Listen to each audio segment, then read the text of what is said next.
Dental sensitivity చాలా రెగ్యులర్‌గా మనకి కంప్లెయింట్స్ వస్తా ఉంటాయి. చలికాలం ఒక రకమైనటువంటి డెంటల్ సెన్సిటివిటీ. తర్వాత ఎండాకాలం వచ్చేటప్పటికి బికాస్ ఆఫ్ బ్రీవరేజెస్ చలవాటర్ తాగడం వల్ల, తర్వాత బయట మార్కెట్‌లో అవైలబిలిటీ ఉండే కోకా కోలా ఇలాంటి కూల్ డ్రింక్స్ తాగడం వల్ల సెన్సిటివిటీ చాలామంది కంప్లెయింట్స్ చేస్తూ ఉన్నారు. డెంటల్ సెన్సిటివిటీ అంటే బేసికల్‌గా టూత్ స్ట్రక్చర్‌లో పై అప్పర్ మోస్ట్ పార్ట్‌ని ఎనామిల్ అంటారు. సో ఎప్పుడైతే ఈ ఎనామిల్ పార్ట్ టోటల్‌గా తగ్గిపోతుంది, సైజ్ తగ్గిపోవడము లేదంటే కంప్లీట్‌గా వేర్ ఆఫ్ కావడం వల్ల ఏమవుతుందంటే డెంటిన్ ఎక్స్పోజ్ అవుతుంది. ఈ డెంటిన్ ఏదైతే ఉంటుందో అది ఎనామిల్ లాగా క్రిస్టలైన్ కాకుండా ట్యూబులార్ స్ట్రక్చర్‌గా ఉంటుంది. సో ఈ డెంటిన్‌లో ట్యూబులార్ స్ట్రక్చర్స్‌లో ఏమవుతుందంటే డెంటల్ ట్యూబుల్స్‌లో నర్వ్ ఎండింగ్స్ ఉంటాయన్నమాట.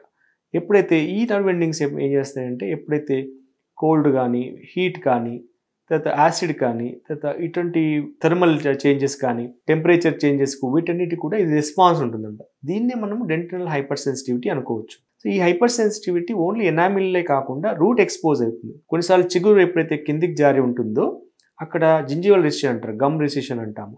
అక్కడ కూడా అంటే రూట్ ఎక్స్పోజర్, అక్కడ ఎనామిల్ ప్రొటెక్టింగ్ లేయర్ ఉండదు కాబట్టి అక్కడ కూడా ఇటువంటి సెన్సిటివిటీ అనేది మనం సాధారణంగా చూస్తూ ఉంటాం. సెన్సిటివిటీ కూడా కొన్ని కేసెస్లో చాలా తక్కువ సెన్సిటివిటీ ఉంటుంది, కొన్ని చాలా సివియర్ సెన్సిటివిటీ ఉంటుంది.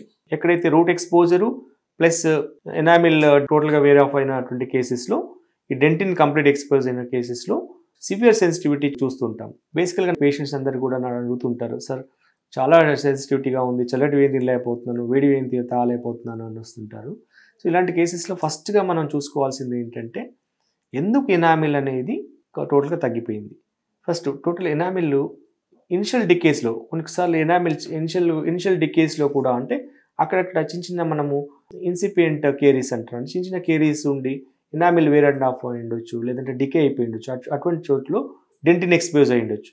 సో వీటిని సేఫ్గా ఫీలింగ్స్ చేసుకోవడం ద్వారా నిర్మూలించవచ్చు. లేదంటే కొంత ఏజ్ అయిన తర్వాత వచ్చినటువంటి ఎనామిల్ వేరియంట్ వల్ల ఏజ్ చేంజెస్ వల్ల ఎనామిల్ ఆరిగిపోవడం వల్ల డెంటిన్ ఎక్స్పోజ్ అయి ఉండొచ్చు.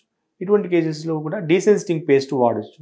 కొన్ని కేసెస్లో మనం మోస్ట్ ఆఫ్ ద సైడ్ చూస్తుంటాం, నల్గొండ, తర్వాత మహబూబ్ నగర్, గుంటూరు, తర్వాత రాజమండ్రి.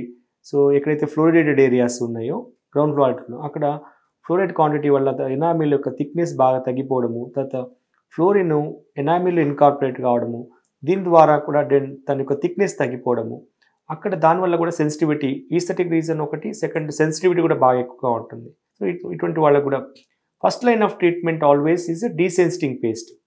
సో డీసెన్సిటింగ్ పేస్ట్ కానీ ఒక ఫిల్లింగ్ మెటీరియల్ కానీ వాడుకోవచ్చు. దీని ద్వారా మనము సెన్సిటివిటీ అనేది తగ్గిపోతుంది. తర్వాత మనం కొన్ని ఫుడ్లో కూడా మనం మార్పులు చేసుకోవాల్సిన అవసరం ఉంటుంది. అంటే బీవరేజెస్, సో కోల్డ్ బీవరేజెస్ తగ్గించడము, సో కార్బోనేటెడ్ డ్రింక్స్ తాగడం తగ్గించడము, తర్వాత ఎక్కువగా కాఫీ సేవించడం వల్ల కూడా ఈ ఎనామిల్ థిక్నెస్ అనేది తగ్గుతుంది. సో ఈ విధంగా కొంత ఫుడ్లో కూడా కొంచెం మార్పులు చేర్పులు చేసుకోవడం వల్ల కూడా మనకు ఇటువంటి సెన్సిటివిటీని తగ్గించుకోవడానికి అవకాశం ఉంటుంది. చిగురు రెసిషన్ అంటే చిగురు కిందికి జారడం వల్ల వచ్చేటువంటి సెన్సిటివిటీ. సో వీటిని ఏం చేయొచ్చు అంటే కొంత ఫిల్లింగ్ చేసుకోవడం ద్వారా, లేదా చిగురుకు సంబంధించినటువంటి ట్రీట్మెంట్ తీసుకోవడం ద్వారా ఇలాంటి ప్రాబ్లమ్స్ను మనం అరికట్టవచ్చు. తర్వాత ఏంటంటే కొన్నిసార్లు చిగురు యొక్క రెసిషన్ ఎందుకు చేయి ఉంటుంది, కొన్నిసార్లు అక్కడ ఉన్నటువంటి ఇన్ఫెక్షన్ మూలాన ఉండొచ్చు, తర్వాత లేదంటే అక్కడ ఉన్నటువంటి ప్లాక్ కానీ క్యాల్కులస్ కానీ ఇలాంటి వాటి ద్వారా ఉంటుంది. కనుక రెగ్యులర్గా డెంటిస్ట్ని చెక్ చేయడం వల్ల ఇలాంటి రెసిషన్ని మనం ప్రాపర్గా అరికట్టవచ్చు.